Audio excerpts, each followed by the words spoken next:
I texted Joel earlier, sabi ko sa kanya, baka hindi ako makarating, Joel, kasi tumataas ang tubig. Natatakot ako, baka pagbalik ko, hindi na ako makabalik sa bahay. Eh, walang tao ang bahay. Sabi ko, pag hindi ako nakahiram ng balsa, talagang hindi ako makakarating. But then, even as I sat in the room, praying that the rain would somehow stop, sabi ko, this rain is most appropriate. Parang tamang-tama. It is a very, very appropriate background for this affair. It's like an applause that rises and slowly dies down. Very Filipino, like an applause for very, very constant, faithful, yet restrained. An applause to the writers of this book.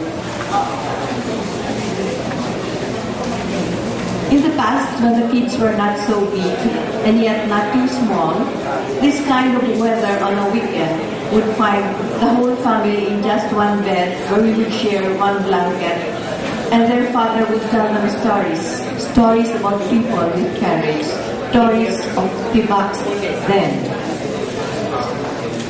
And the first person to react, the first person who would giggle, the first person who would tickle would be Llanes. He was very hyperactive. Hindi lang hyper, very hyper. And Joel would know this because at the time when Joel was very busy at the editorial room of Malaya and Foreword, Llanes was selling cigarettes to those who were there. And sometimes binabatok-batukan siya ni Joel kasi ang kulit.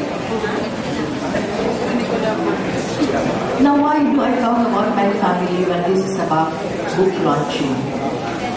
It is because after going through the first pages of the book, all of a sudden, bumalik yung memories na somehow tinatago ko, to be able to survive day-to-day the search of Llanes. First, I got the urge to continue reading and not let it go. Sabi ko, kailangan matapos ko na agad to. I had little time to go through the book. And yet, of course, the reality of business in the day-to-day life of a widow who must work and also must loot says it's not feasible.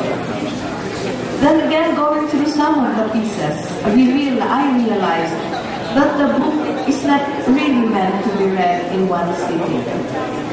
It would be best appreciated if the reader can take time after each piece to ponder, to digest, to appreciate, and maybe to offer a short prayer.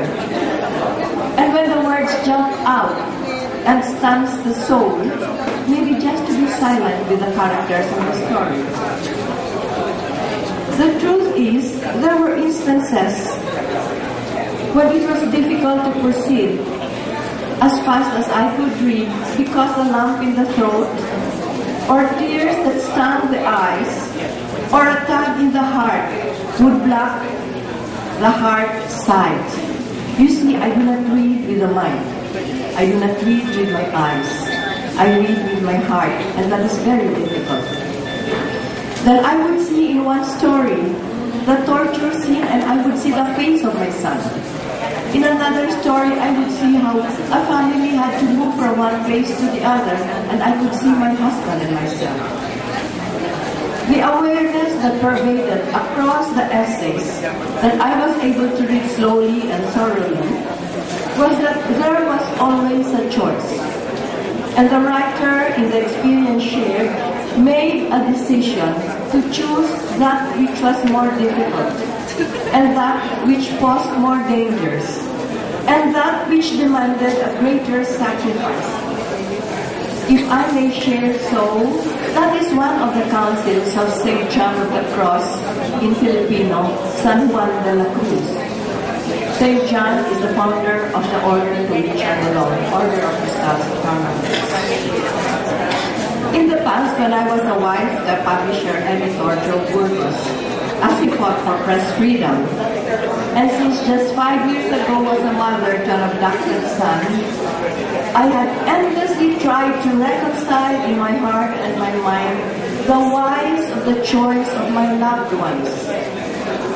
Why not when you had more lucrative options. I was always pawning my articles because we could not pay the tuition fee of the children. Why work as a farmer when we owned the land? I told my son Jonas when he told me, "Mommy, I want to go FT." I did not know what FT meant. And my other son said, "Mommy, kasi mag-UG na siya." What is UG? You see, in my own way of being able to reconcile and to survive as a mother, who had to be the buffer of a father who was fighting and the children who had to study and have a normal family life, I am guilty of selective understanding. And I did not want to understand these things. I thought that ignorance was bliss, and I was wrong. Somehow, in trying to reconcile these things, I would always decide that my lost ones, Joe and Jonas, were endowed with so much love. And this was expressed in a self-giving, a giving of their lives that transcended the confines of heart and heart. And reading the book, I can indeed conclude that this was the motivating force that developed a unique kind of spirituality among the writers of these pieces. The love for a greater cause, a greater majority, a greater selfless goal, at the sacrifice of oneself. Spirituality is what we do with the fire inside us, about how we channel our errors and how we do channel it, the disciplines and habits we choose to live by. And this was the choice of the authors. The second thing that jumps out at the reader is the rare ability to recall details, dates, names, places, even peripheral elements in the more or less distant past. If I remember right, at the time of martial law, my youngest son was a 1.5-year-old toddler, and now he has a 13-year-old son who is bigger and taller than him. And all these things happened before, but the details are all there. And yet, some say that my memory is short. I remember the last public appearance of my husband at the tribute given to him at the National Press Club, and he was already, and the signs of cancer was already very obvious. He cried and he stopped. And why did he cry? Napaka-iksi ng ating memorya. Nakalimutan na natin yung mga namatay noon, yung mga nagsakripisyo noon. Sayang. That was what he said. And what was he talking about? He was talking about how the Marcoses had been elected to public office. Now, if we can remember, then there is hope. And if we can write what we remember as it has been done in this book, then there is more hope. It is in the faculty of memory that the theologian